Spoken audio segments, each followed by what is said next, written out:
Hello students. आज का हमारा लेक्चर है मॉर्फोलॉजी ऑफ बैक्टीरिया। वो भी किसकी बेसिस पे? शेप्स की बेसिस पे। अब जो बैक्टीरिया है वो आता है मोनेरा किंगडम के अंदर। आपने 5 किंगडम क्लासिफिकेशन पढ़ा है जो कि आर.एच. विटेकर ने दिया था। इसके अंदर क्या क्या आता है? मोनेरा, प्रोटिस्टा, फंगी, प्लांटी और एनिमेलिया। तो मोनेरा के अंदर हम पढ़ते हैं बैक्टीरिया के बारे में। ये एक प्रोकैरियोटिक यूनिसेलुलर माइक्रो ऑर्गेनिज्म है।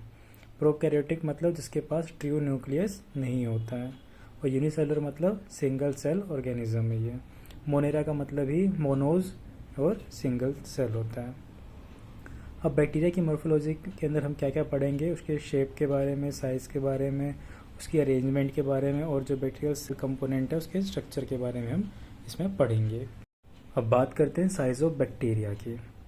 तो जो मोस्टली बैक्टीरिया की जो साइज़ का रेंज है वो होता है 0.5 से 5 माइक्रोमीटर होता है। ये लाइट माइक्रोस्कोप में विजिबल होते हैं कब? स्टेनिंग करने के बाद। एग्जांपल में आप देख सकते हो इशर्शिया कोलाई, जिसको आप ई कोलाई भी बोलते हो, उसका साइज़ होता है अप्रोक्स 2 माइक्रोमीटर लॉन्ग होता है। और सेकेंड है स्टेफाइलोकोकस ओरियस, इसका डायमीटर होता है 1 माइक्रोमीटर। तो नोट में आप देखो कि साइज़ को आप बिना स्टेनिंग या बिना माइक्रोस्कोप के नहीं देख सकते हो। तो आपको इसकी साइज़ के बारे में देखना है तो आपको स्टेन करना पड़ेगा और माइक्रोस्कोप के अंदर देखना पड़ेगा। अब आपको एक ये पिक्चर दिख रहा होगा जिसमें डिफरेंट साइज़ दे रखा है कि डिफरेंट साइज़ के जो भी ऑब्जेक्ट हैं, जो भी चीज़ें हैं, उनको आप कैसे देख सकते हो। तो लगभग जो 1 mm तक की चीज़ हम अपनी आंखों से देख सकते हैं। उसके बाद हम लेंस का यूज़ करते हैं देखने के लिए। तो जैसे लाइट माइक्रोस्कोप आप 1 mm से करीब करीब 100 नैनोमीटर तक की आप लाइट माइक्रोस्कोप से देख सकते हो। उसमें आपके सेल्स आ गए, ठीक है, उसमें न्यूक्लियस दिख जाएगा आपको। लेकिन आपको सेल कंपोनेंट्स अगर देखने हैं, सारे ऑर्गेनेली देखनी है, प्रोटीन्स देखना है, लिपिड्स देखना है, ये सब देखना, तो आप किस में देखोगे? इलेक्ट्रॉन माइक्रोस्कोप्स की हेल्प से देखोगे आप इसको। अब बात करते हैं मॉर्फोलॉजी की शेप्स ऑफ बैक्टीरिया। तो इसकी शेप के अकॉर्डिंग इसको हमने 4 पार्ट्स में डिवाइड कर रखा है। पहला है कोकाई, जिसको हम बोलते हैं स्फेरिकल और राउंड। सेकंड है बेसिलाई, जिसको हम बोलते हैं सिलेंड्रिकल और रोड। थर्ड है विब्रियो, जो कि कोमा शेप की होती है। फोर्थ है स्पाइरल, मतलब जो कोइल होता है। ये 4 बेसिस पे हमने शेप्स ऑफ बैक्टीरिया डिवाइड कर रखा है। पहली शेप की बात करते हैं। कोकाई का मतलब क्या है? स्फेरिकल और राउंड इन शेप, गोलाकार होता है इसका शेप। अपने आप को बाइनरी फिजन के थ्रू मल्टीप्लाई करता है, मतलब 1 सेल से 2 में, 2 से 4 में, 4 से 8 में, इस तरीके से अपने आप को मल्टीप्लाई करता है।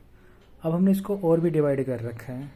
आप डायग्राम के साथ देख के चलना, इजीली आपको समझ में आएगा। जैसे मोनोकोकस, मोनो का मतलब क्या था? सिंगल।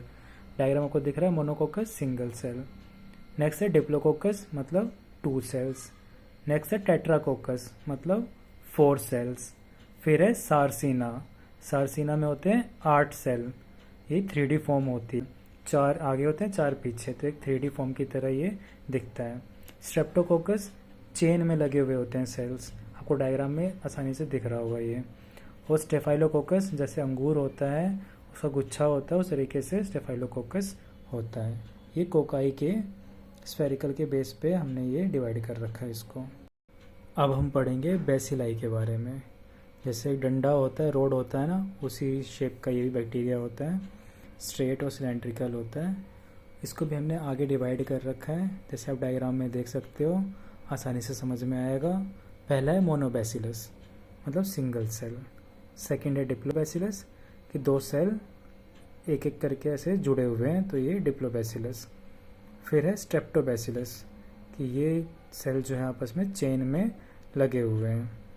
नेक्स्ट आपको कोकोबैसिलस, कोको का हमने पढ़ा था स्फेरिकल होता है, बैसिलस रोड शेप होता है, तो मतलब एक ओवल शेप बैक्टीरिया है ये।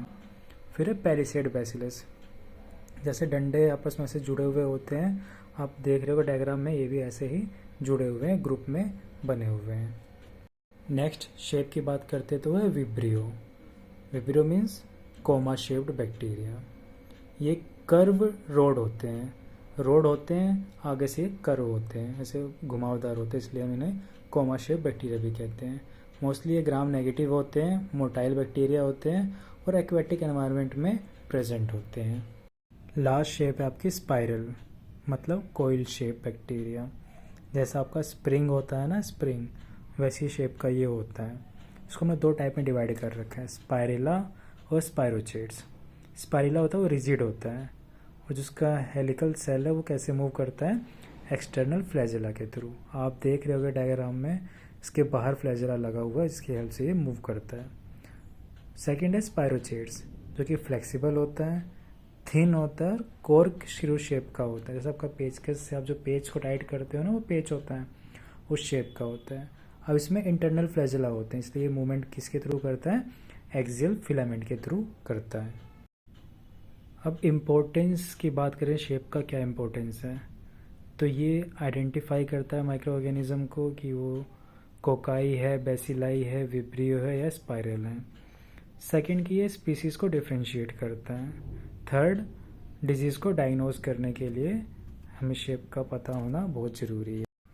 कंक्लूज़न करते हैं इसका कि हमने क्या पढ़ा, different type of shapes bacteria की, जिसमें क्या क्या पढ़ा हमने, कोकाई, बेसिलाई, विब्रियो और स्पाइरल के बारे में। So thank you students.